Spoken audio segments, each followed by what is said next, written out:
हम एकमात्र सच्चे परमेश्वर को कैसे जान सकते हैं?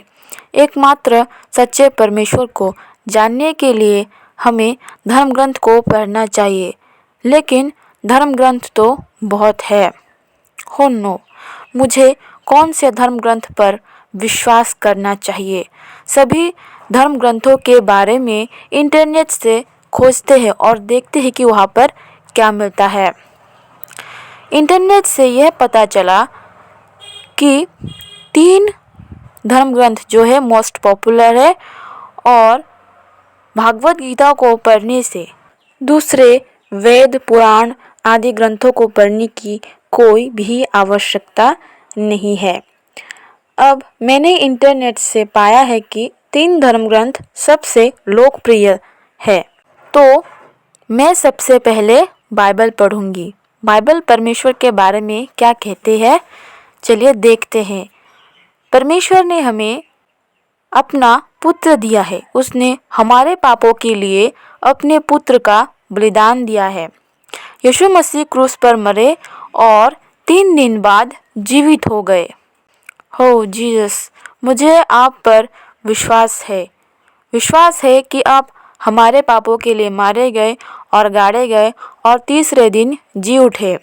हाँ, अब बाइबल पढ़ के ख़त्म हुआ, तो अब कौन सा धर्म ग्रंथ पढ़ूं? मैंने निर्णय लिया है कि मैं भागवत गीता पढ़ूंगी। तो आइए देखते हैं भागवत गीता में भगवान के बारे में क्या लिखा है। ठीक है, देखते हैं इस धर्म ग्रंथ में भगवान के बारे में क्या लिखा है। भागवत गीता कहती है कि ईश्वर हर जगह है। वह पृथ्वी के कण कण में वास करते हैं। जो भी भागवत गीता को ध्यानपूर्वक पढ़ते हैं उसके सभी पाप क्षमा हो जाते हैं। ओ, जो भी भगवान को अपनी इच्छा अनुसार खोजता है उसे सदैव ईश्वर प्राप्त होते हैं। जो भी उसे मित्र के रूप में खोजते हैं या जो भी वह चाहते हैं कि उन्हें मिल जाए, वह उन्हें मिल जाता है। प्रत्येक व्यक्ति जो मृत्यु के समय भगवान को याद करते हैं, वे विशिष्ट व्यक्ति हमेशा भगवान के धाम को जाता है। इसमें कोई संदेह नहीं है। यानी कि कोई भी व्यक्ति अगर जब वो मर रहा हो, अपने शरीर को छोड़ने वाला हो, तब अगर वो भगवान को याद करके अपने प्राण को छोड़ता है या मर जाता है, तो फिर वो व्यक्ति अवश्य ही भगवान को प्राप्त होगा, भगवान के पास जाएगा। तो अब भगवत गीता हो गया, तो अब देखते हैं कुरान में क्या है। अब कुरान पढ़ना बाकी है और यही लास्ट है। आइए देखें कि परमेश्वर के बारे में क्या है इस धर्म ग्रंथ में। हो, बहुत ही अचंभे की बात है, यह धर्म ग्रंथ बाइबल की तरह ही है, बट हाँ, इसमें यीशु की बातें थोड़ी कम है। वेट ब्रो, वीडियो अभी बाकी है यार।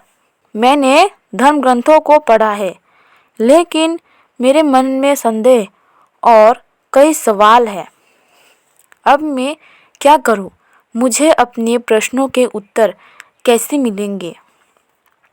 सोचती हूँ कौन सा उपाय होगा। हाँ, बाइबल में लिखा था कि प्रार्थना करने से परमेश्वर हमारी सुनता है और हमें उत्तर भी देता है। ये ट्राई करना चाहिए। अब मैं भगवान से प्रार्थना करूँगी और मुझे विश्वास है कि वो मेरे प्रार्थना अवश्य सुनेंगे और मेरे सवालों का जवाब भी देंगे। हे पिता परमेश्वर, तुमने कहा था कि कोई भी अगर तुमसे प्रार्थना करके कुछ चाहे या फिर कुछ मांगे तो तुम उसे अवश्य ही दोगे। तो मैं भी आज तुम्हारे पास कई सवालों के उत्तर जानने आई हूँ। प्लीज़ मुझे सही राह दिखाए, मुझे मेरे सवालों के जवाब दीजिए। और मैं चाहती हूँ कि जैसे एक इंसान और दूसरे इंसान से बात करते हैं आमने सामने आकर, ठीक वैसे ही आप भी मेरे आमने सामने आकर मुझसे अपनी आवाज़ में बात करें। वाह, तो ऐसे दिखते हो आप। क्या आप मेरे सवालों के उत्तर देंगे? क्या आप मुझसे बात करने आए हो? क्या आप चले तो नहीं जाओगे? नहीं पुत्री, मैं नहीं जाऊंगा। मैं तुम्हारे हर एक सवालों का जवाब देने ही तो आया हूँ। ठीक है पिता, पहले तो मेरा कोई पिता नहीं है। मैं चाहती हूँ कि आप मेरे पिता बनो और मैं पिता कहकर ही आपको पुकारूंगी। मेरा कोई दोस्त भी नहीं है। मैं चाहती हूँ कि आप मेरे दोस्त बनो और मुझे सुलाओ, मुझे प्यार करो, मुझे दुलार करो और मुझे नींद से भी उठाओ और हर समय मेरे साथ रहो। आप रहोगे ना? हाँ पुत्री, मैं रहूँगा और तुम जो जो कहती हो मैं वह सब करूँगा। तुम्हें प्यार दुलार करूँगा, तुम्हें सुलाऊँगा और तुम्हें नींद से भी उठाया करूँगा और तुम्हारा दोस्त भी बनूँगा।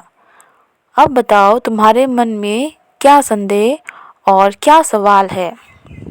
हाँ, मेरे मन में ये सवाल है कि ग्रंथ में जो मैंने पढ़ा उसमें तो मैंने देखा कि भगवान के बारे में सब एक ही बातें हैं और सभी ग्रंथ कहते हैं कि भगवान एक ही है।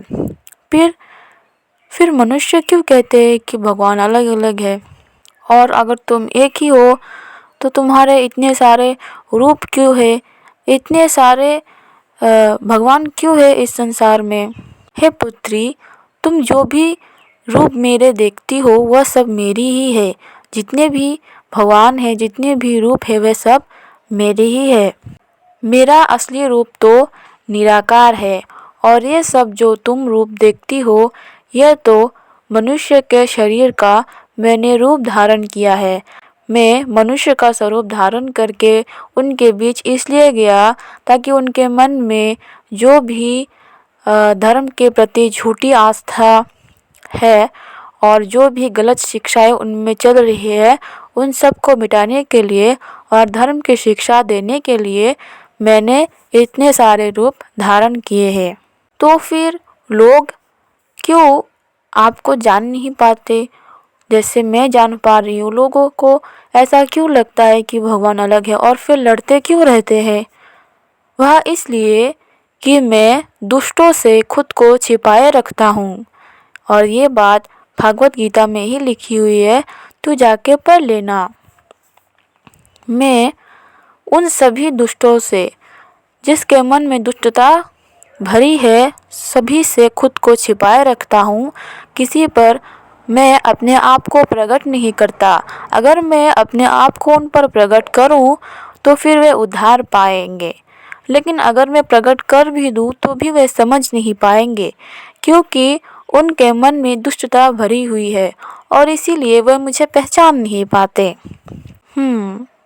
बाइबल कहती है कि परमेश्वर विवाहित नहीं है, तो फिर जो भी भगवत गीता में है कृष्ण, उन्होंने तो बहुत सारे विवाह किए हैं, तो फिर क्या वे भगवान है? फर्स्ट ऑफ ऑल पुत्री, कृष्ण का जो रूप है वो तो मानवीय रूप है और मानव रूप है तो सभी विवाह करते हैं। और बात रही कि उनके इतने सारे पत्नियों की, तो फिर तुम्हें मैं एक बात याद दिलाता हूँ। जबकि वृंदावन में राधा और कृष्ण नृत्य कर रहे थे तो वहाँ पर 16,000 गोपियाँ भी मौजूद थी। तो राधा के साथ कृष्ण को नृत्य करते देखकर वो 16,000 गोपियाँ मन में बुरा मानने लगी और सोचने लगे कि काश कृष्ण मेरे साथ भी नृत्य करता। तो उन 16,000 रानियों के साथ 16,000 कृष्ण ने नृत्य किया था। इसका अर्थ तुम समझती हो ना? 16,000 गोपियाँ और 16,000 कृष्ण। तो फिर यहाँ पर कहा पाप है। तो फिर पिता वो तो राधा से प्रेम करता था, तो राधा से विवाह क्यों नहीं किया? अच्छा पुत्री, राधा और कृष्ण एक ही थे। वह बस इस संसार में प्रेम सिखाने के लिए आए थे। और ये प्रश्न भी राधा ने कृष्ण से किया था जब कृष्ण गोकुल छोड़कर जा रहा था। तब राधा ने कृष्ण से पूछा कि क्या तुम मुझसे विवाह करोगे? तब कृष्ण ने राधा से कहा था कि कोई स्वयं से ही कैसे विवाह कर सकता है। और ऐसा करके जब कृष्ण राधा की ओर मुड़ा तो राधा ने क्या देखा कृष्ण पूरी तरह से राधा बन चुका है। और फिर राधा को बताया कि तुम और मैं तो एक ही है और एक इंसान कैसे विवाह कर सकते हैं। और राधा को तो श्राप भी मिला था 100 वर्ष तक कि वो कृष्ण को भूली रहेंगी। 100 वर्ष के बाद कृष्ण के साथ जो उसका असली संबंध था वो उसको याद आया, लेकिन फिर भी उन्होंने विवाह नहीं किया क्योंकि कृष्ण राजा बन चुका था और उसकी बहुत सारी जो है पत्नियां थी और राधा को यह ज्ञात हो गया था, यह समझ में आ गया था कि कृष्ण और मैं तो एक ही है। और वह ऐसे ही रहे, एक सखा और सखी बनकर। पर पिता बाइबल में तो कहा है कि पिता तो एक ही है और उसकी कोई अर्धांगिनी नहीं है। हाँ, मेरी कोई अर्धांगिनी है भी नहीं। कृष्ण तो मानवीय रूप था और मानवीय रूप में ही ये सारी लीला रची गई थी। क्या तूने भागवत गीता में मेरा विश्व रूप देखा था? हाँ, क्या उसमें तुझे कहीं पर भी फीमेल कैरेक्टर नज़र आई या फिर कोई भी स्त्री तुझे नज़र आई? नहीं, वही मेरा असली रूप है। और यही सारा जो रूप विश्व रूप में दिखाया गया है वह इस सारा संसार में विलीन है, जो कि निराकार है। और उस निराकार रूप को अगर एकत्रित किया जाए तब जाकर ये रूप आता है। क्या और कोई प्रश्न तेरे मन में है पुत्री? नहीं पिता, लगता है पुत्री के मन में अभी भी संदेह है, तो मुझे अपना रूप उसको दिखाना ही पड़ेगा। अरे, ये मैं क्या देख रही हूँ? मेरे आंखों में कुछ चला तो नहीं गया? मैं कृष्ण को कैसे देख पा रही हूँ? अरे, अब ये क्या हुआ? कृष्ण यीशु हो जा रहा है और यीशु कृष्ण हो जा रहा है। हाँ, अच्छा, तो पिता ने जो कहा था वह सत्य ही कहा था। हे पुत्री, क्या अब तेरे मन से सारे संदेह और सारे सवाल दूर हुए? क्या अब तू मानती है कि मैं एक ही हूँ? मुझ में कोई अंतर नहीं है। यीशु भी मैं हूँ और कृष्ण भी मैं हूँ। जो भी तू इस संसार में रूप देखती है वह सब मैं ही हूँ। हाँ पिता, धन्यवाद। मुझे अब पूरा भरोसा हो गया है। पिता, चलो ना, कहीं हम चलते हैं घूमने के लिए और बहुत सारी बातें भी करेंगे। ठीक है पुत्री, चलो। हेलो दोस्तों, ये मेरी जर्नी है परमेश्वर को पाने की। अगर आप लोगों को अच्छा लगा तो please like and subscribe. Bye, फिर अगली वीडियो में मिलेंगे।